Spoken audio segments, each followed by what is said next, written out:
Halo pemirsa, Anda menyaksikan berita nasional terkini bersama saya Restu Wulandari. Pemirsa, kali ini kami akan mengajak Anda untuk mengetahui informasi terkini dari berbagai isu yang terjadi di dalam maupun di luar wilayah Indonesia. Dan berikut informasinya untuk Anda. Mohon izin Bapak melanjutkan. Presiden Indonesia Prabowo Subianto menegaskan komitmen besar pemerintah memperbaiki seluruh sekolah di Indonesia secara merata tanpa terkecuali.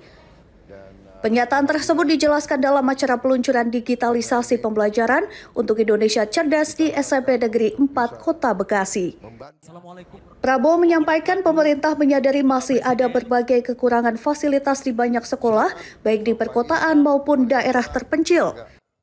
Terpenting adalah komitmen memperbaiki secara menyeluruh, terprogram, dan berkelanjutan.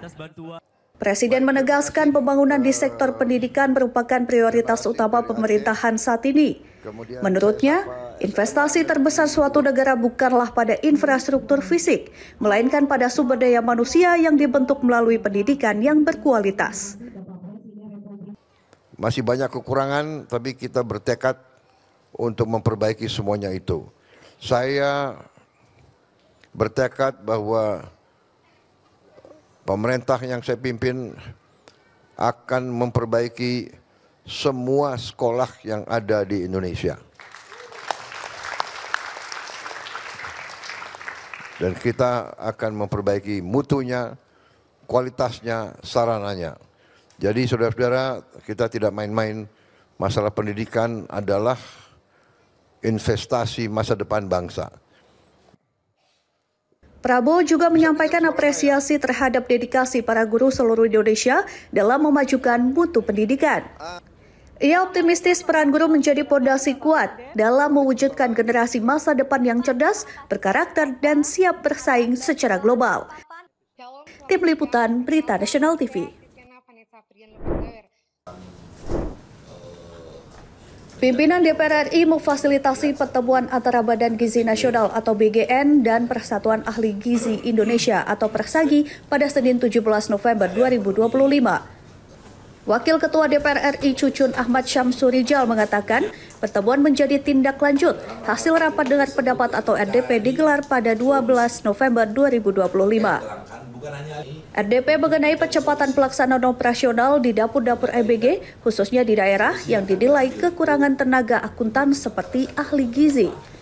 Karenanya pertemuan diharapkan mampu membuahkan hasil kerjasama antara Badan Gizi Nasional dengan Persatuan Ahli Gizi Indonesia dalam penguatan program makan bergizi gratis.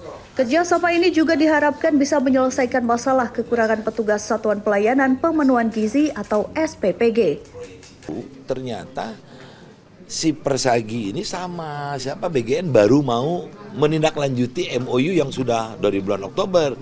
Nah, di sini kan perlu ditertibkan seperti misalkan gini, tidak akan terjadi ada ahli gizi yang dari satu dapur pindah ke dapur yang lain. Kemudian juga tadi majelis etiknya sudah disampaikan. Karena belum ada MOU teknis saja. 12 November. Dalam kesempatan ini, Ketua Umum Persagi Dodi Izwardi menerangkan pihaknya siap terlibat aktif dalam program EBG. Menurutnya, ahli gizi hadir bukan hanya bertugas di rumah sakit ataupun puskesmas. Ahli gizi bisa terlibat dalam program makan bergizi gratis yang digagas Presiden Prabowo Subianto. Peran ahli gizi sangat penting menjaga standar asupan gizi anak-anak. Literasi dan kesadaran gizi yang baik akan berdampak positif bagi bangsa Indonesia dalam jangka panjang.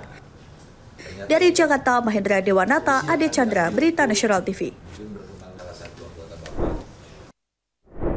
Demikian berita nasional terkini, saya Restu Wulandari pamit dan sampai jumpa.